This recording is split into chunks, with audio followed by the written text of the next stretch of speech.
ओम नमो भगवते वासुदेवाय नमः। आप सभी का हमारे चैनल कर लो बातें में हार्दिक स्वागत है। आज हम लेकर आए हैं आषाढ़ मास महात्म का अध्याय 26, जो अत्यंत दुर्लभ और ज्ञानवर्धक है।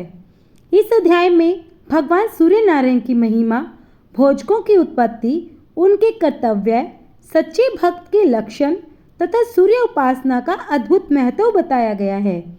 शास्त्रों में कहा गया है कि भगवान सूर्य की सच्चे मन से आराधना करने वाला व्यक्ति रोग, भय और अनेक प्रकार के कष्टों से रक्षा प्राप्त करता है तथा उसके जीवन में सुख, स्वास्थ्य और समृद्धि का वास होता है। यदि आप भी भगवान सूर्य नारायण की कृपा प्राप्त करना चाहते हैं तो इस कथा को अंत तक श्रद्धापूर्वक अवश्य सुने। आइए बिना किसी विलंब के प्रारंभ करते हैं आषाढ़ मास महात्म का पावन अध्याय 26।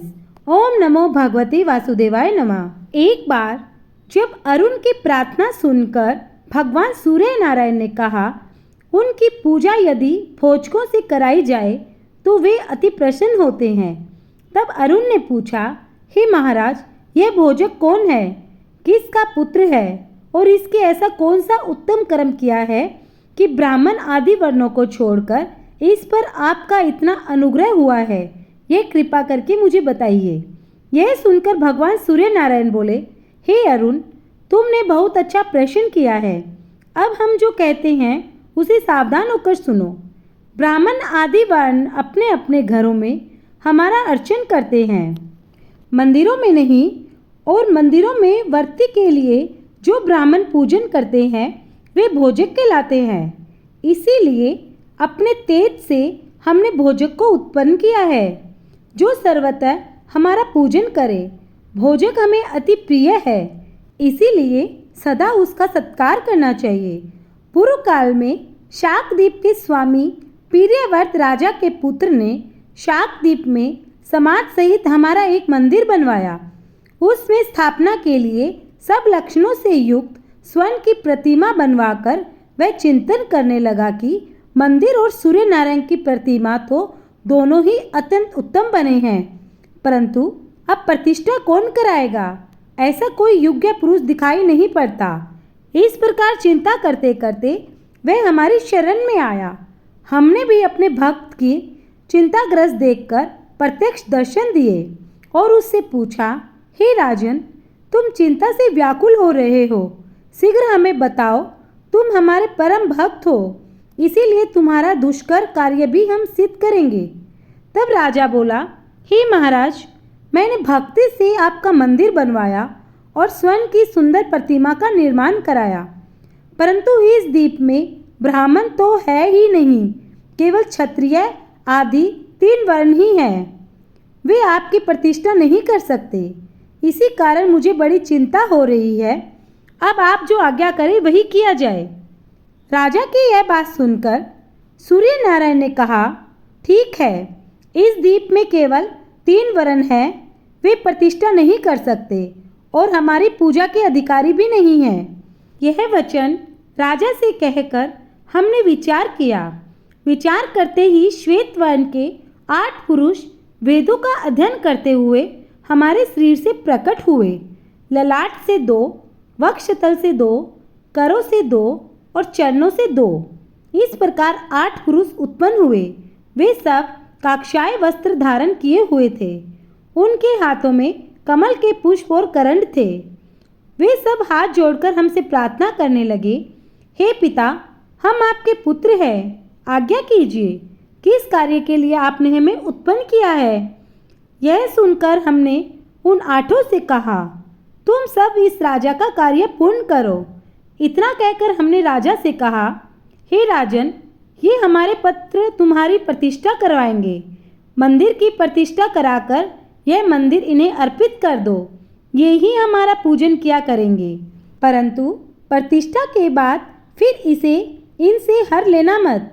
हमारी निमित्त जो धन धान्य, गृह भूमि, गांव, बाग, नगर आदि मंदिर में अर्पण करेंगे, उन सब के स्वामी हमारे पुत्र भोजक ही होंगे। जिस प्रकार पिता के द्रव्य का अधिकारी पुत्र होता है, उसी प्रकार हमारे धन के अधिकारी भोजक है। ब्राह्मण आदि वर्ण नहीं है। हमारी यह आज्ञा पाकर राजा ने वैसा ही किया। भोजकों से प्रतिष्ठा कराकर वह मंदिर उन्हें अर्पित कर दिया। हे अरुण, इस प्रकार हमने भोजकों की उत्पत्ति की। हमारी प्रसन्नता के लिए जो कुछ देना हो वह भोजकों को देना चाहिए, परंतु भोजकों का धन कभी नहीं हरना चाहिए। जो द्वेष, लोभ अथवा बलपूर्वक उनका धन हर लेता है वह अंधा मिस्र नामक नरक में जाता है। हमारे समस्त धन के स्वामी भोजक है, परंतु भोजकों में भी ये लक्षण होने चाहिए। पहले वेदों का अध्ययन करे, विवाह करे, नित्य त्रिकाल संध्या करे, दिन और रात्रि में 5 बार हमारा पूजन करे, वेद ब्राह्मण और देवताओं की कभी निंदा न करे, नैवेद्य अर्पित किए बिना किसी पदार्थ का सेवन न करे, शूद्र का उच्छिष्ट न खाए और शूद्र के घर जाकर भोजन न करे। परंतु यदि शूद्र स्वयं अपने घर से लाकर दे जाए तो उसका अन्न लेने से कोई दोष नहीं होता। नित्य हमारे समक्ष शंख बजाए 6 महीने तक पुराण सुनने से जो प्रसन्नता हमें होती है वह एक बार शंख ध्वनि का श्रवण करने से ही हो जाती है। इसीलिए शंख बजाने वाला भी हमें अत्यंत प्रिय है। वे नित्य हमारा भजन करते हैं, इसीलिए उन्हें भोजक कहा जाता है। जो भोजक अवंग्य यज्ञोपवीत धारण किए बिना हमारा पूजन करता है उसकी संतति नष्ट हो जाती है और हमारी प्रसन्नता भी उस पर नहीं होती। भोजक सिर के बाल मुंडवाते रहे परंतु दाढ़ी न मुंडवाए। षष्ठी के दिन वह नक्त व्रत करे और सप्तमी का उपवास करे, संक्रांति का भी व्रत करे। त्रिकाल हमारे समक्ष गायत्री मंत्र का जप करे, परंतु पूजन के समय वस्त्र से अपना मुख ढक ले और मौन रहकर ही पूजन करे। सदा हमारा नवीन पूजन करे। नवीन पूजन के लिए पंचगव्य, घृत, दूध, जल आदि से युक्त विधि के अनुसार स्नान कराए। इसमें कोई आलस्य न करे, लहसुन और प्याज का सेवन न करे तथा सदा पवित्र रहे। एक बार ही भोजन करे। क्रोध, अमंगल वचन और अशुभ कर्म का त्याग करे। ऐसे लक्षणों से युक्त भोजक हमें प्रिय है। उसका सदा सत्कार करना चाहिए। जो भोजक की वर्ती को हर लेता है उस पर हम क्रोधित होकर उसके कुल का संहार कर देते हैं। हे अरुण, पुराणिक भी हमें तुम्हारी ही भांति प्रिय है और हमारे मंदिर में मार्जन, उपलेपन आदि करने वाला पुरुष भी हमारा प्रिय पात्र है। इतना कहकर पुलस्त्य बोले, हे राजन, इस प्रकार अरुण को उपदेश देकर भगवान सूर्य नारायण आकाश में भ्रमण करने लगे और अरुण भी यह सुनकर बहुत प्रसन्न हुए। हे राजन, पुराणिक ब्राह्मण भगवान सूर्य नारायण का अत्यंत प्रिय है, इसीलिए पुराणिक को ही दान देना चाहिए। ब्रह्मा जी कहते हैं, हे विष्णु जी, पुलस्त्य जी के मुख से यह कथा सुनकर राजा सत्राजित और उनकी रानी विमलमती अत्यंत हर्षित हुए। पृथ्वी पर जहाँ जहाँ सूर्य नारायण के मंदिर थे उन सब में मार्जन और उपलेपन कराने लगे। सब मंदिरों में कथा करने के लिए पुराणिक ब्राह्मणों को बिठा दिया और उन्हें बहुत ही दक्षिणा देकर प्रसन्न किया। वे भांति भांति उपचारों से भक्ति सहित भगवान सूर्य नारायण का नित्य पूजन करने लगे। इस प्रकार राजा और रानी सूर्य नारायण की आराधना करके मनोवांछित फल प्राप्त करते रहे। अन्य कथा के अनुसार भगवान विष्णु ने ब्रह्मा जी से पूछा, हे ब्रह्मा जी, सब मनुष्य विभिन्न रोगों, ग्रहों तथा अनेक प्रकार के उपद्रवों से पीड़ित होते हैं।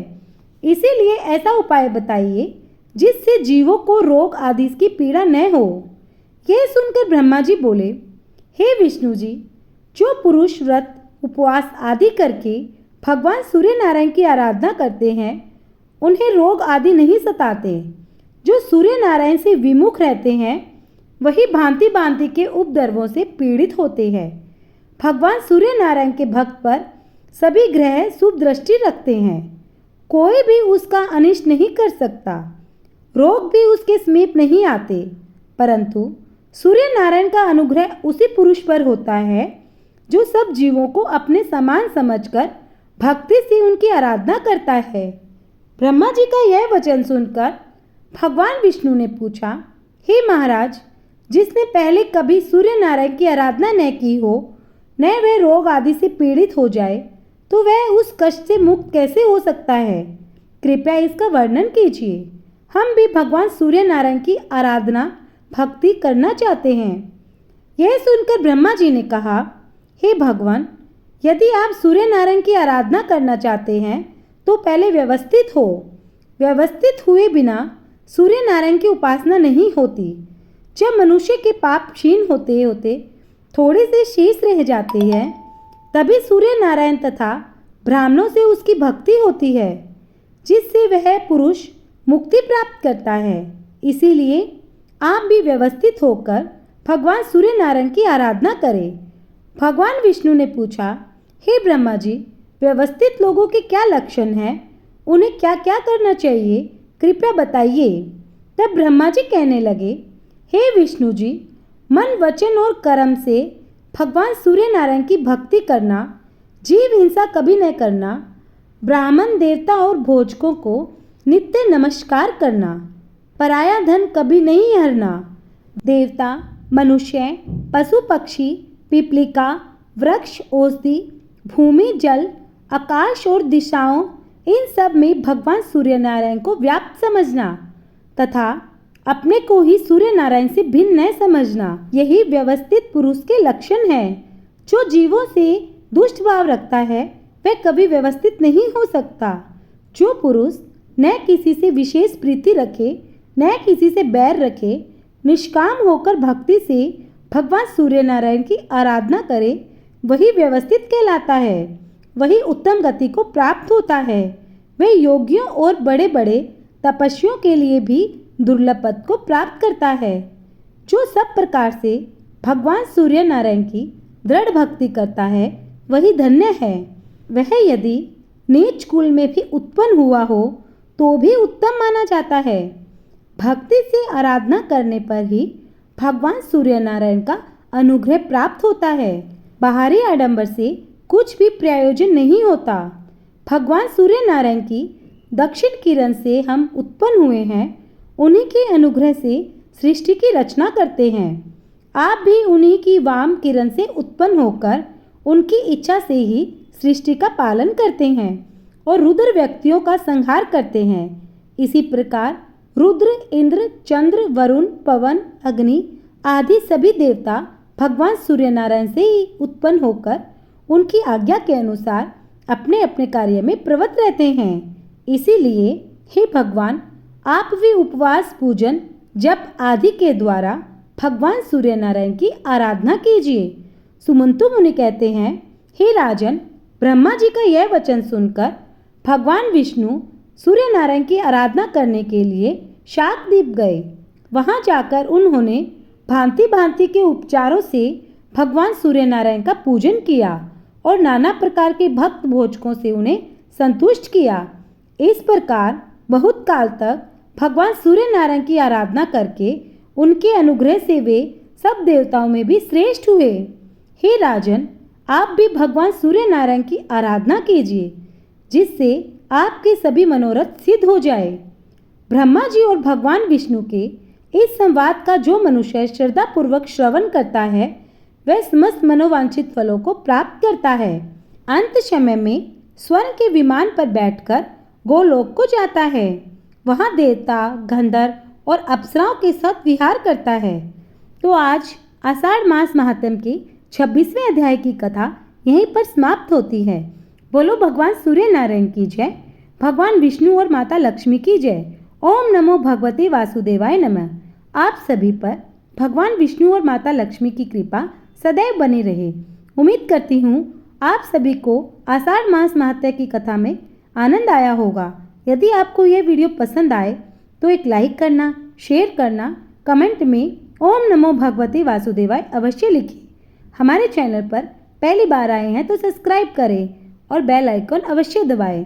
मिलते हैं नेक्स्ट वीडियो में। तब तक के लिए जय श्री कृष्णा, राधे राधे।